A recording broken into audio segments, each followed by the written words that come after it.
This episode of the podcast is brought to you by Manscaped and the WCRA. Guys, Manscaped, the Lawnmower 3.0. The only thing I wish I could have done in my whole life is try the first and second version of this trimmer. Why? Because I wanted to see how much better this one was than what they created before.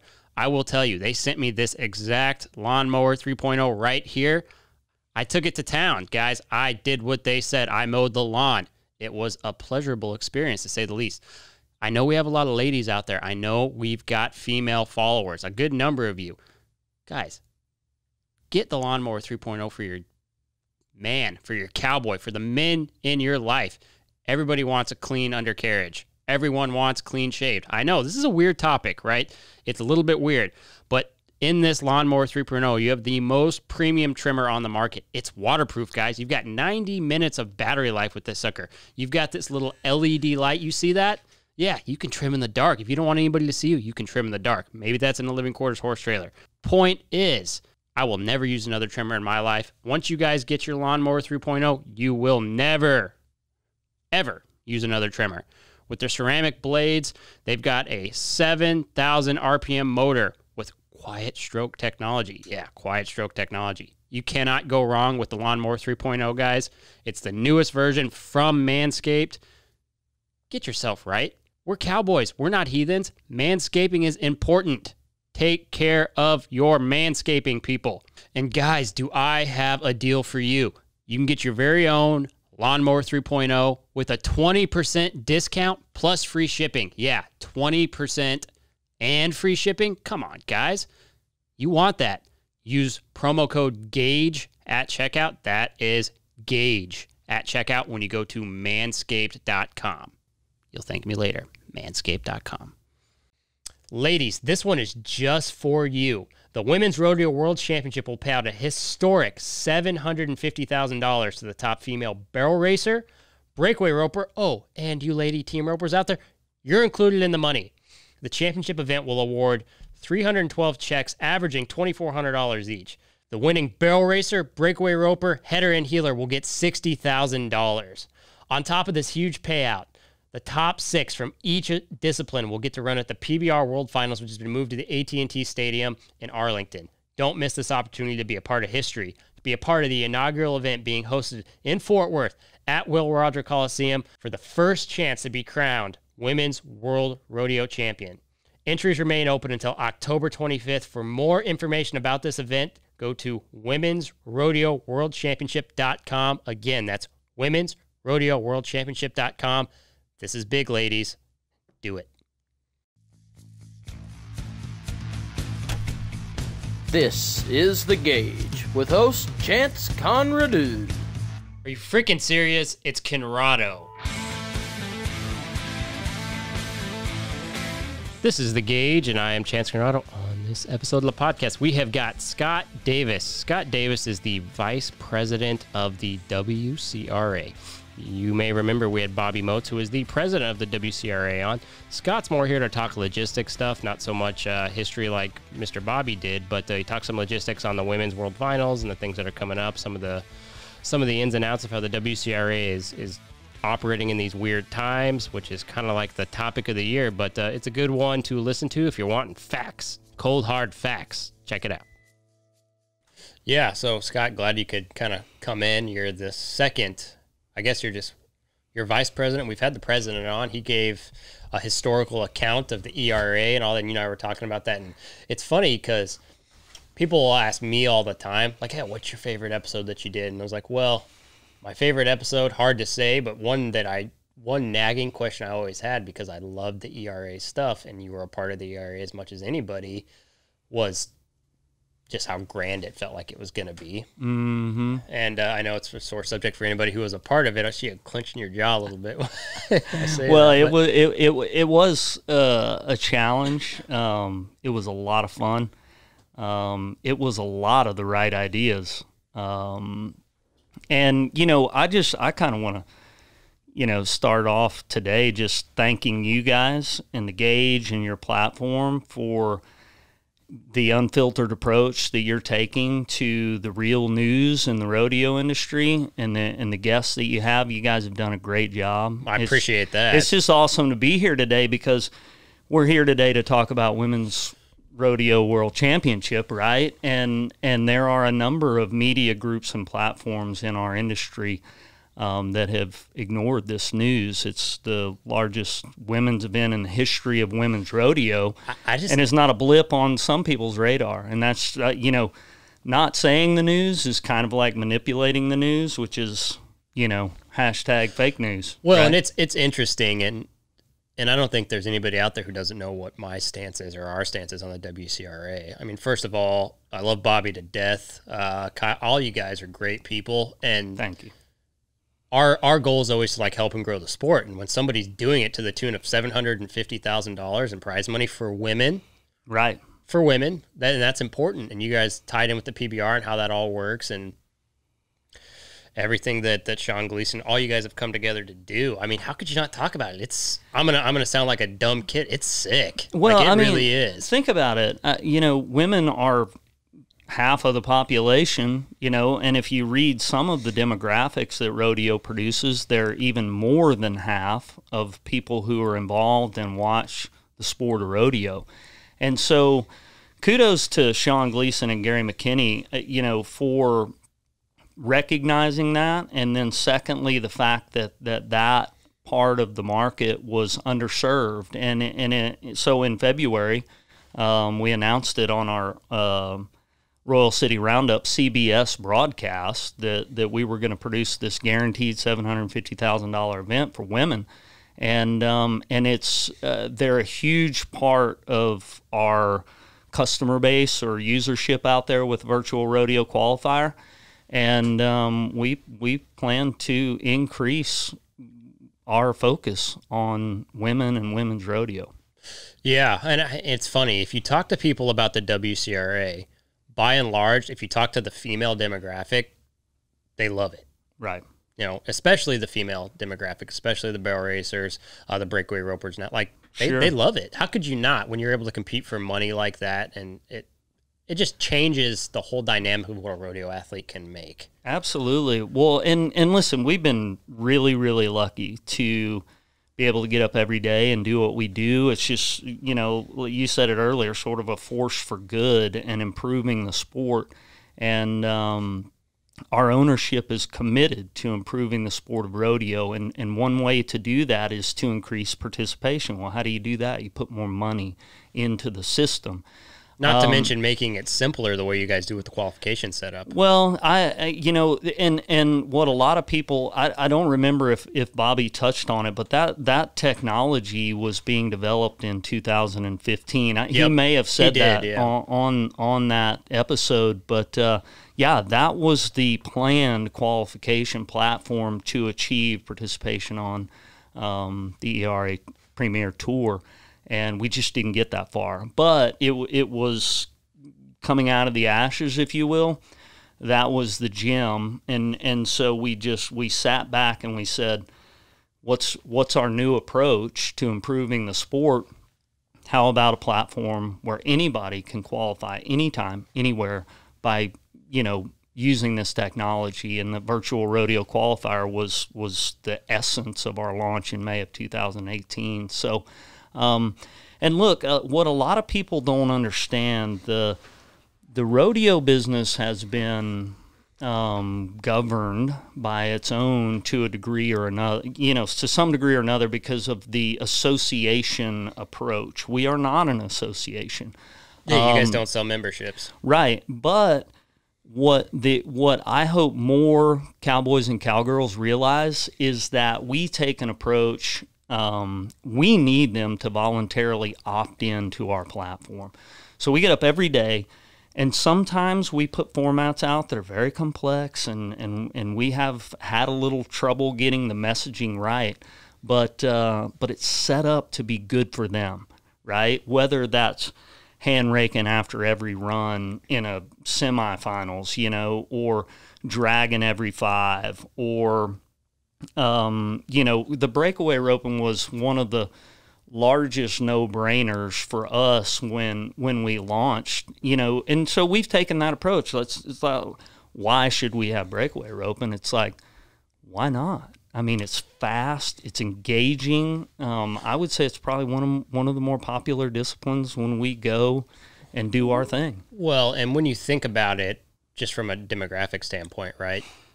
With rodeo, you've got one event for women, at least one event that's televised and well known, outside of high school and college rodeo. Right. Post high school, college rodeo, really, it's barrels only. That's right. And we've talked about breakaways so much over the last right. month and a half. Now it's not, yeah. right? I mean, and look, I think that the rest of the industry has embraced that too, and of course when you talk to the Larry D guys and those of that discipline, it's been a long time coming, but we just think it's cool, and it's set us apart from other opportunities at the get-go, but we just want to provide great opportunities for these athletes to showcase their talent. Well, and the inclusivity of including those ladies from the breakaway into the events, and everybody's followed suit. I mean, I don't think you'd be hard-pressed to find any rodeo event that's grown so fast, so right. quick. Like overnight. Absolutely. It feels like overnight, especially when the days feel so long thanks to COVID. I mean, the fact that breakaway has burst onto the scene like this. I mean, I remember being at the American back in March, and they did the break. I was like, God, this is great. Right. This is great. Well, and I think we wake up in the middle of the night or get up and have hours and hours long conference calls about these things. But I'm curious as the sustainability and the growth curve that breakaway roping is in. And so, we've launched the Challenger division, which has got a little traction just early out ahead of the Women's World Championship. That is going to provide, per se, that tiered opportunity for all of those women who are now dusting the rope cans off, and trying to find a good breakaway horse, which is a problem right now. As I understand, it's not that I've ever tried to buy one, but well, you know what I mean? It's going to be less of a problem because there's going to be a lot more, as someone who really understands the horse business, this is what it's going to create. There's going to be a lot of opportunity for good breakaway horses coming up. Absolutely. The people who are going to suffer are going to be the tie-down ropers. Yep, that's right. Because it's just going to put a strain on that market. Well, it is, and it's a lot easier to do half of a tie-down horse, right? And we've been talking about this a lot, but it's just something that I inherently understand because your horse business affiliation with horse business is where I'm at. But it's going to be interesting. But set that aside, right? It's going to suck for some people, but for the sport of rodeo, it's actually great. Absolutely. From a growth standpoint, those ladies are so marketable. It's so easy to market breakaway roping to a large demographic. And look, they come in all ages and shapes and sizes. I mean, there's those younger girls that just have a hot hand because they don't know any different. There's the older leadership of that group of women ropers who are just awesome at what they do, right? And so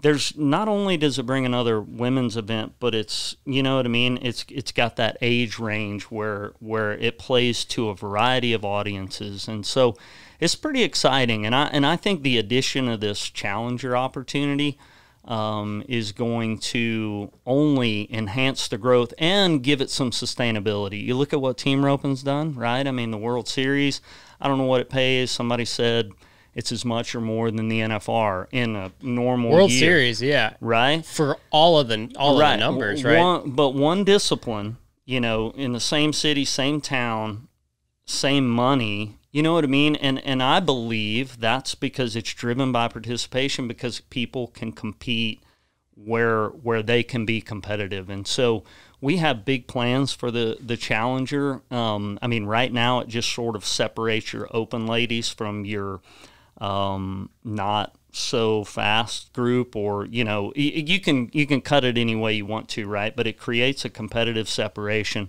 so that those people who may not be as polished have an opportunity to keep putting fuel in their tank and to keep buying ropes and horses and whatever else they need to get better at their discipline. Right. And that's what's so great about it, right? Because breakaway went from this thing you do in high school and junior rodeo. You do it in college rodeo because you can't get a college rodeo scholarship if you only do one event. And then after that, a lot of people drop it.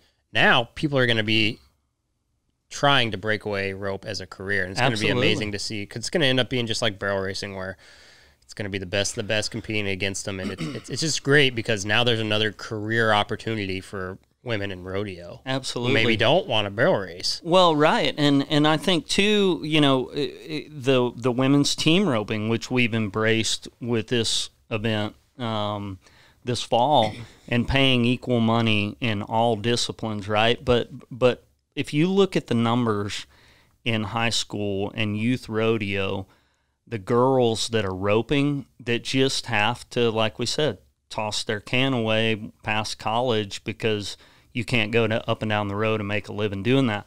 I'm not saying that we're there yet, but by providing this women's team roping opportunity, we've seen already the growth. I mean, we didn't even have per se women team ropers registered with any consistency in our app. There's a few really hot hands that, you know, rope in the mixed ropings and stuff, and there was never a rule against them participating, but they hadn't gotten that far in any of our events, and now we have this women's team roping opportunity, so that's pretty exciting too. I mean, we got 80 some headers on the board, 70 some odd healers. You know, I don't know how deep it is, but if we create a situation where they don't have to put those rope cans away, how big can it grow?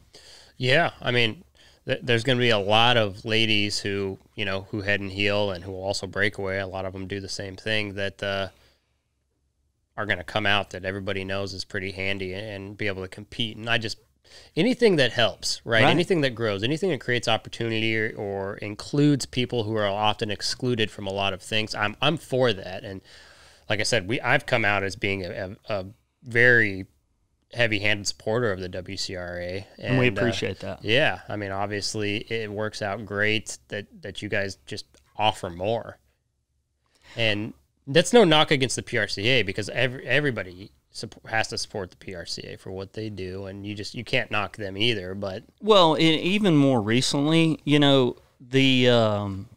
look, those guys deserve all kinds of kudos for making this NFR happen. Absolutely. Right? I mean, there was every reason under the sun to say we can't go to Las Vegas. This is an event that's a magnitude that can't be replicated, so we're just not going to have it. And, you know, that, in my opinion, was not an option, but I think that the PRCA group should be championed for you know, and they're bringing it here to my home state, our home state, for lack of better words, and going to have it here. And listen, I think the rodeo business needs it. And but even Vegas, everybody had to bend to make that thing work. So kudos to them, because it's a great event, and I'm sure it'll be great at Globe Life, and I'm sure it'll be even greater when it goes back to Las Vegas. Yeah, I mean, just from a rodeo fan perspective, we can be fans real quick, and it creates a really interesting opportunity in history to be able just to appreciate, because this year's been a struggle for everybody. Oh man, yeah, you know, 100%. Everybody from you guys to the PRCA to every single rodeo athlete and committee member to ground crew, you name it. The dang music performers, it's been horrible for them, and to have it work out. Oh, absolutely.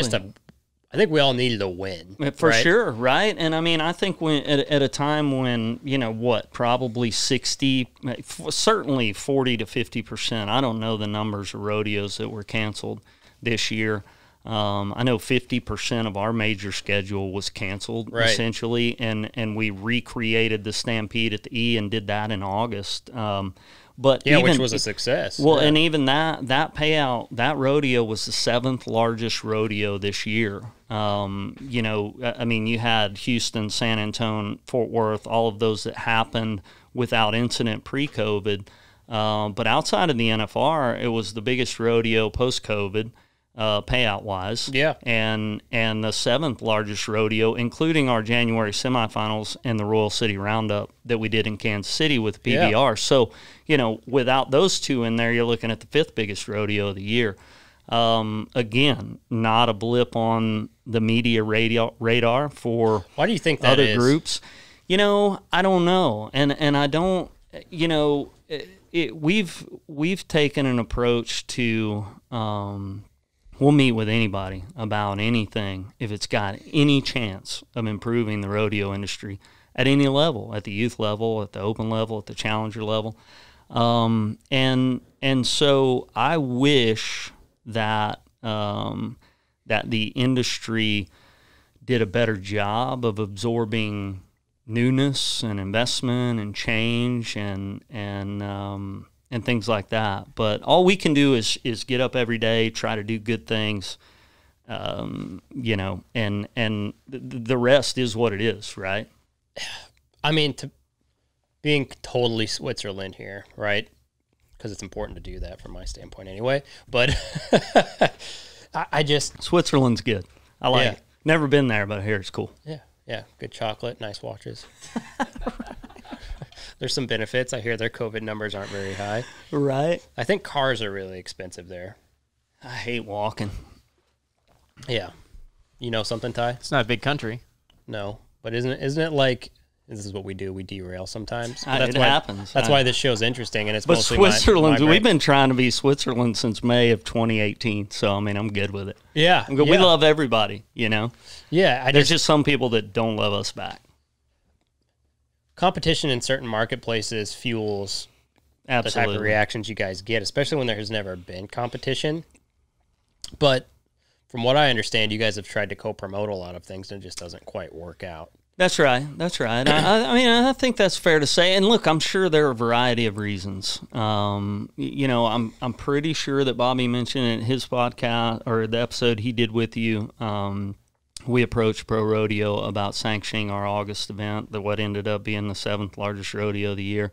We didn't get anything done. That's unfortunate. But I also understand the business aspect of this. They have media arrangements, and there's exclusivities, and there's just things, right? Is that what caused it, or I'm just curious, right? Because I'm really interested in those side of things. Because if they can sanction something like a rigging rally, you would think you can make it work. Right, and so again, being Switzerland here, yeah. I mean, I don't know those answers. I'm sure there was a valid business reason. I just don't understand it. We're going on CBS with our major events, right? I mean, network television, right? So people listening, he's not talking about CBS Sports, where right. I mean, CBS Sports Network, the cable sports network, is the home of PBR, but they have a dozen or 20, 1 hour broadcast annually on the network, right? So our Royal City Roundup in February peaked at just shy of 1 million viewers. The comparison to one of the largest and a great rodeo in the American, peaked at a number south of 200,000, right? So, you're talking about rodeo on a completely separate platform on network television, and the amount of exposure that that's bringing to the sport. And they're two different business plans. I believe each of them have their place, but if the media is what prevented that deal from happening, that's a shame for nobody except the Cowboys and the Cowgirls, right? Because I think you just have to find a way through that. That's my position. But we haven't been able to convince anybody else of that. Sure.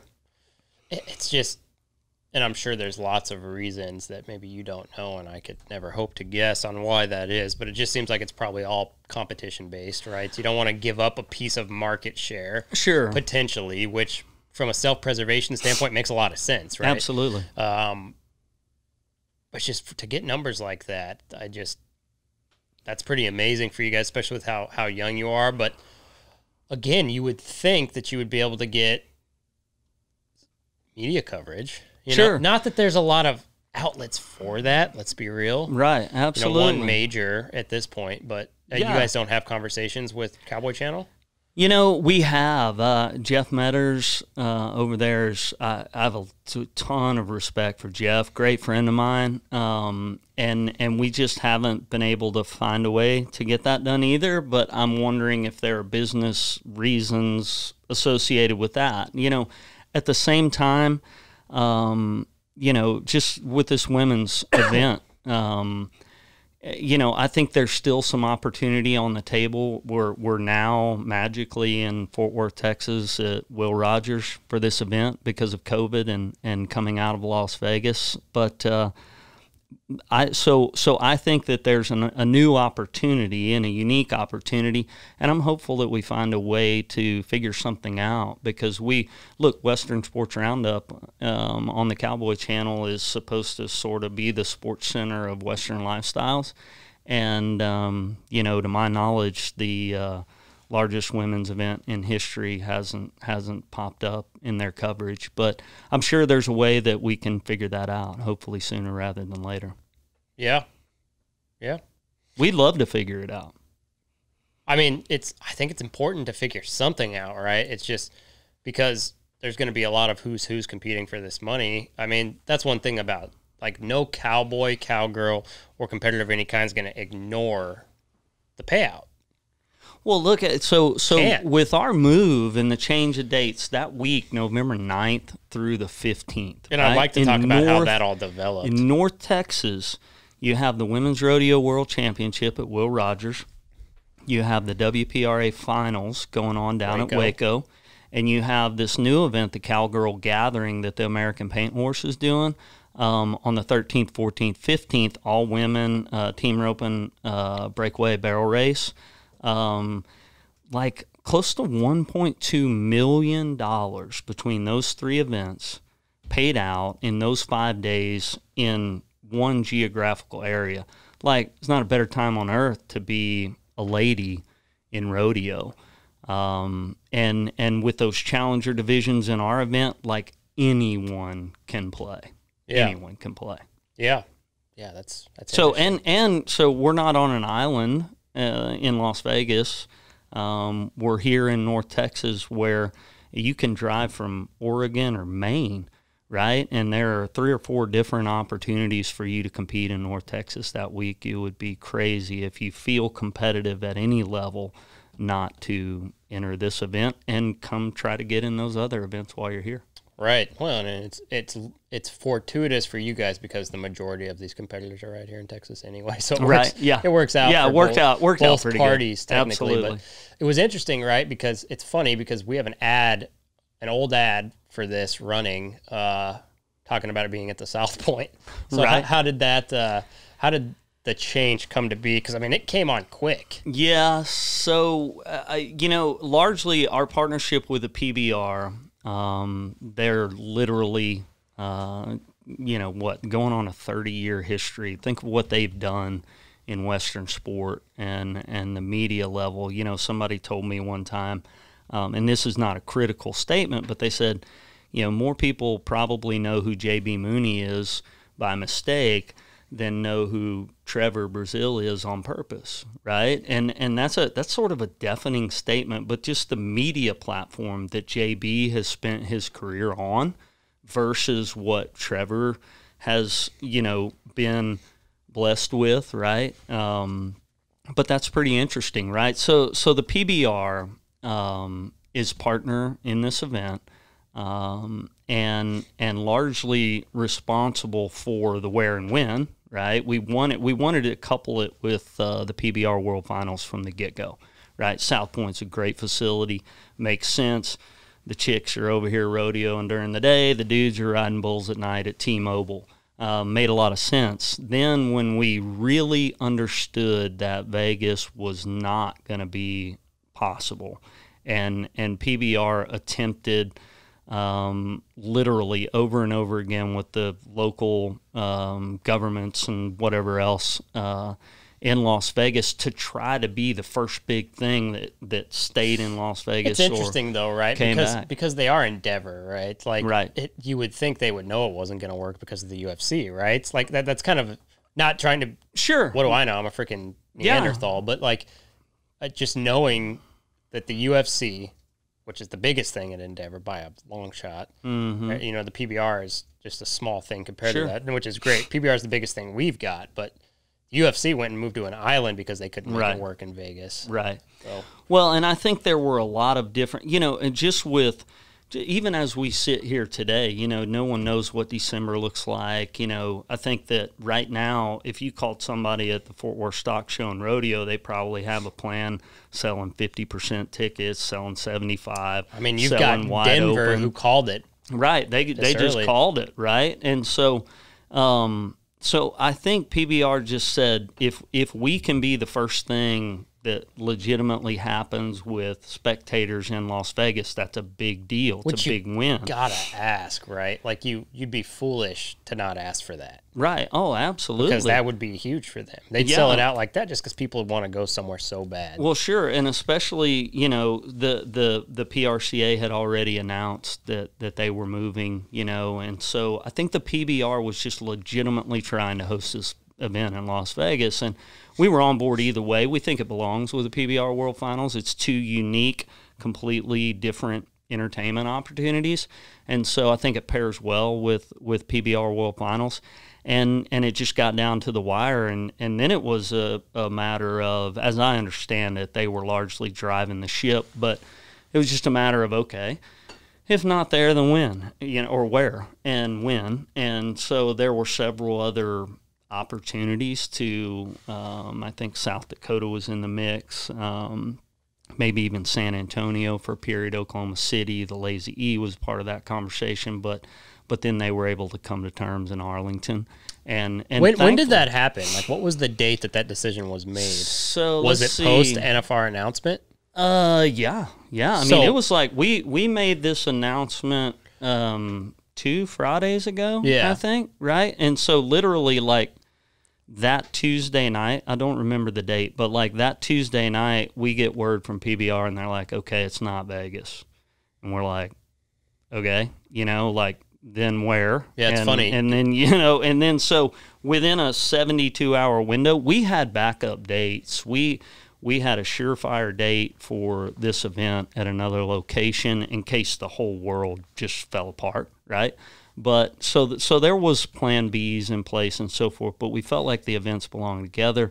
And then just the way that it came about, and now these gals will get to go to AT&T. They'll be featured in the CBS Sports broadcast. You know, it's just, it ended up. How exactly is it going to work with the PBR stuff? So there's still a little bit TBD there on the actual presentation of the live product, but the format of this event will narrow the field to 6 ladies in each discipline. You know, 6 teams in the team are open, but those 6 will compete on an individual night. At the PBR finals. So Friday night, Saturday night, Sunday, each of those 6 will be featured respectively on their day, and then we'll award the $60,000 check there during the PBR finals. It's either going to be front of show, intermission. We're not exactly sure how that's going to come together. It's TV related, but so that's a pretty great opportunity. Yeah, absolutely. So they're going to be performing in front of the PBR finals crowd? Absolutely. Which is Again, I'm going to sound like an idiot, but that's sick. Yeah, it's a completely different fan base. And if anybody realizes that, the PBR realizes that, right? I mean, and which is a big reason that they're partners with us, right? I mean, there's a key difference between the bull riding fan and the rodeo fan. And it's not even the same universe. Absolutely. So we're going to introduce these ladies on a platform unlike any other and pay out unlike any other. And I guess you have to, right? Because they're giving PBR money. I mean, you can't have ladies out there competing for $10,000. Right. Well, sure. And you know, the craziest part is you know, originally the plan for Women's Rodeo World Championship didn't have these gals going into the PBR perf at T-Mobile. So it'll be really interesting after we get done giving them $60,000 here in Arlington. We got to go back to Las Vegas and figure out how to get them in the perf now. But we'll cross that bridge when we. Ladies, this one is just for you. The Women's Rodeo World Championship will pay out a historic $750,000 to the top female barrel racer, breakaway roper. Oh, and you lady team ropers out there, you're included in the money. The championship event will award 312 checks averaging $2,400 each. The winning barrel racer, breakaway roper, header, and heeler will get $60,000. On top of this huge payout, the top 6 from each discipline will get to run at the PBR World Finals, which has been moved to the AT&T Stadium in Arlington. Don't miss this opportunity to be a part of history, to be a part of the inaugural event being hosted in Fort Worth at Will Rogers Coliseum for the first chance to be crowned Women's World Rodeo Champion. Entries remain open until October 25th. For more information about this event, go to womensrodeoworldchampionship.com. Again, that's womensrodeoworldchampionship.com. This is big, ladies. Do it. Guys, Manscaped, the Lawnmower 3.0. The only thing I wish I could have done in my whole life is try the first and second version of this trimmer. Why? Because I wanted to see how much better this one was than what they created before. I will tell you, they sent me this exact Lawnmower 3.0 right here. I took it to town, guys. I did what they said. I mowed the lawn. It was a pleasurable experience, to say the least. I know we have a lot of ladies out there. I know we've got female followers, a good number of you. Guys, get the Lawnmower 3.0 for your man, for your cowboy, for the men in your life.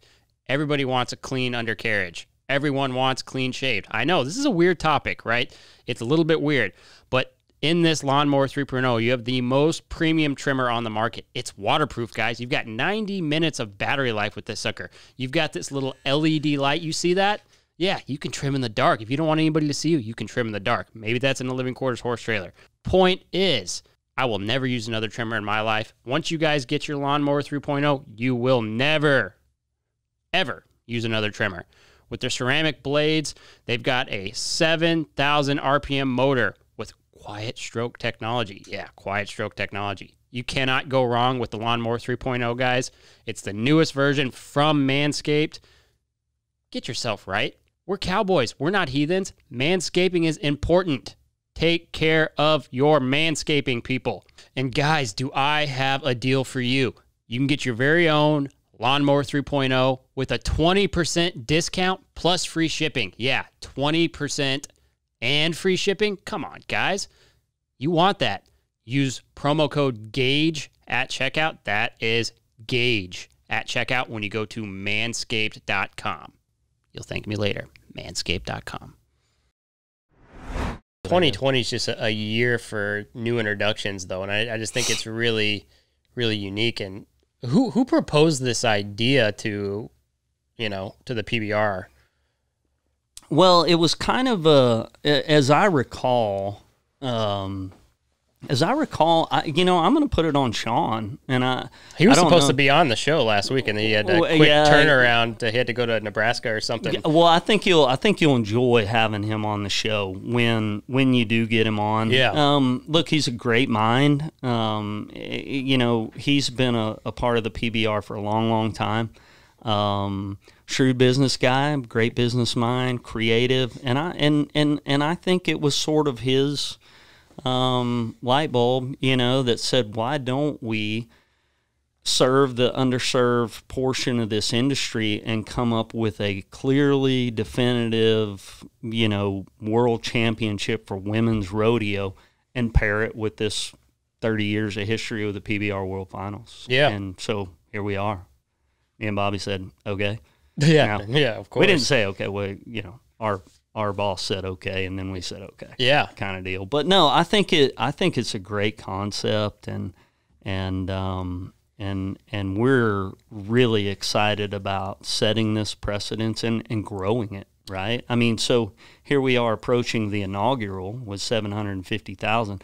Look, if this thing can pay $4 million one day, pay $4 million. I mean, we're going to grow this, and this is going to be a focus for our business. So if you're a woman in rodeo, start practicing. You know what I mean? Like, I have a 3-year-old daughter. Bobby has a teenage daughter who's very good, very talented at what she does. But there's a future in this sport for women, and it's exciting to be a part of it. Well, and it's kind of a brilliant chess move. If Sean's the one I'll have to give Sean the credit. If it is him who came up with that, which it sounds like that is. I'll give Sean publicly the credit for that. I mean, that's a brilliant, in 2020, with all of these disputes regarding rights and things like that, to take something as big as the PBR World Finals and slip in women competition, that's brilliant. Right. Just from a pure business standpoint, that's brilliant. Well, and I think like the brilliance doesn't stop there, because it was something like National Women's Day, or, you know, no offense, but there's a day for everything, you know, Daughter's Day, Son's Day. I think some kind of day for women. That's the first world in February. We may have to Google that or something, but like, we announced it in and around the actual day of that. And of course, Endeavor is hugely supportive of women in sports and things like that. You know, I mean, they're a sports media company and sports property company. So like, it fit, you know, and when we said it out loud, I'm like, holy smokes, what are we going to do with this? And then we just, you know, put our chin down and went after it. And look, participation has been unbelievable. That's why we had, I mean, back in July, we secured a just-in-case date and facility, because this event had so much momentum that we were going to have it. You know, didn't matter what happened to PBR finals, didn't matter what happened to the rest of our events. There was such a you know, high participation level by the women embracing this that we were going to have it. Right. Right, and it's funny because one thing we always talk about on this show is like, how do you grow the sport? Bingo. I mean, right here, these are the type of tactics and methods that you utilize to grow the sport. And same with the PRCA, like they just like you said, and we've talked about it over and over, because how can you not? Because we're right here within 15 miles of the place, but opting to do the NFR instead of just, I mean, it would have made more sense probably not to, but now not so much, but at that time maybe. And these are the things that need to be done. I mean, I just can't get over, because the PBR World Final is just a huge event. Mm-hmm. You know, absolutely, with a 30-year history, you know, and major media coverage. And I mean, yeah, I'm not saying they've been on Jimmy Fallon or, you know, but like, that's the type of media, you know, when Ezekiel Mitchell is in Vogue or whatever, you know what I mean? Like, we don't have that in rodeo, and the association and affiliation with PBR will help us get that. No, there's no doubt in my mind. They're professionals. They're a well-oiled machine with a long, successful history. So why wouldn't you partner with something like that? I mean, you do. I mean, unequivocally, you do. Absolutely. And that's what I like about the WCRA in particular. Is you guys have like almost like a full-on open door policy, right? And it's just, I just think it's the right way to operate in this current climate. Well, I appreciate that, because we do try to, you know, and look, as I mentioned earlier, you know, we're looking for we're participatory driven platform, right? So we have to make it good for the players, or they're not going to play, right? So it's it's like a left field approach to the way it's always been happening in center field. It's like, by us, for us. And now you have this organization that says, we need you. We have to do the right things at the right times and the right ways to make this property attractive so you'll participate, right? So it's almost just a flip on the way that it's been done historically. Like, our goal is to give, look, there are so many things, as you well know, in rodeo that you can't control, the elements, the circumstances, the draw, the stock.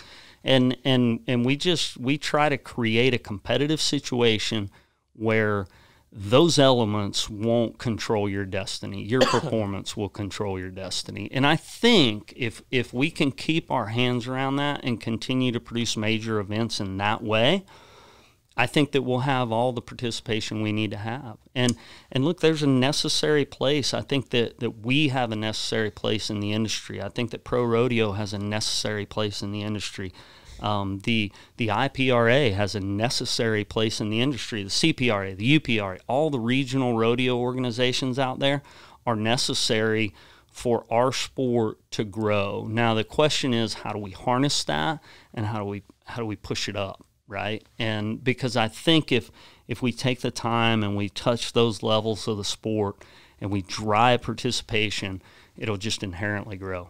I think so, yeah. And, well, one thing I will say is that you guys are doing a great job, and we will continue to be fervent supporters of the WCRA and PBR and kind of all the things that we're tied to now as well with that. And I think you guys are doing a great job. I look forward to attending the event and all that, and I do appreciate you coming on and talk about it. And one thing I did want you just to explain again and again is tell people how to qualify rodeos or any events, and make sure that they're utilizing the tools you guys put forward so that they can be a part of things. Absolutely. So Women's Rodeo World Championship, November 8th through 15th. The qualifying rounds will occur at Will Rogers.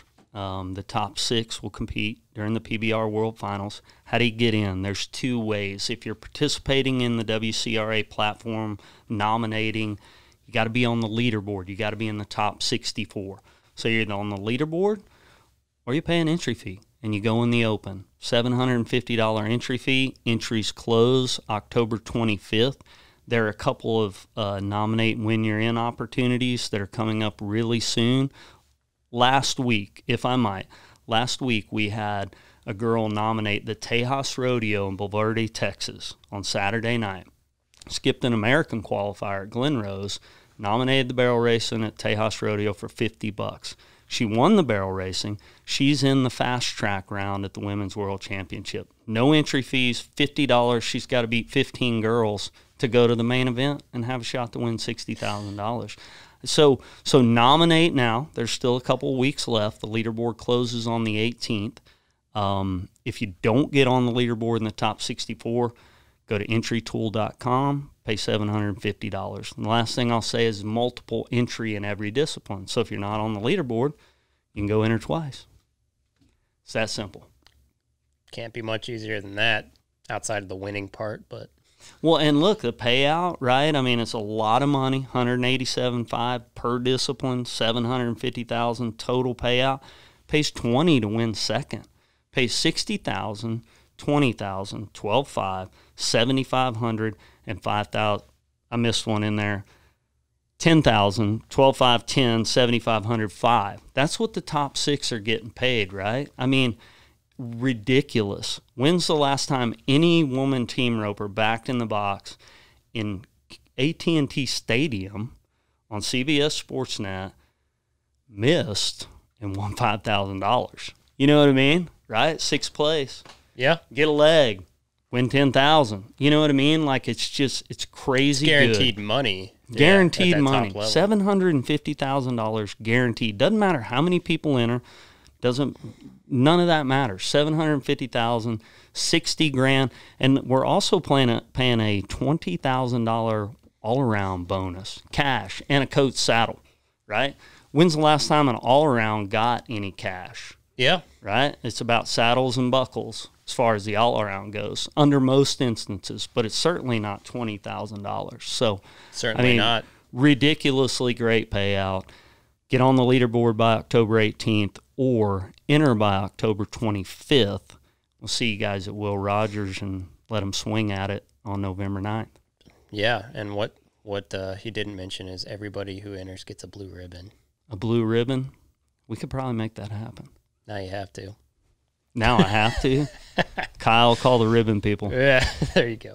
Well, cool. We will let you get on with your evening. We've got some ads to record for you guys, but I think it's great what you guys are doing, truly, and I can't wait to be having conversations with you guys in like 3 years and see where it's at. Man, well, won't it be cool? And look, we appreciate everything that you guys are doing. We appreciate you guys have a tremendous following, and it's grassroots, and it's the real people, it's the players, and to just give us a couple hours as you have already for Bobby and I to come on here and talk about these events has been a huge help for us, and we appreciate that. Happy to do it. Yeah, you're the kind of people that we want to be tied to, and anything we can do to help your guys' events, we'll do her. Awesome. Appreciate it. You bet. This has been The Gauge, hosted by me, Chance Conrado, produced and edited by our guy Ty Yeager. Shout out to the executive producers Dustin Pointer and Cody Denton. Marketing and content by Cassie Emerson. Our theme song is by Shay Ashshire and the Night Howlers. Make sure to rate and review this podcast, as well as follow The Gauge on Twitter, Instagram, and Facebook. And make sure to subscribe to The Gauge wherever you get your podcasts. We'll see you guys next time.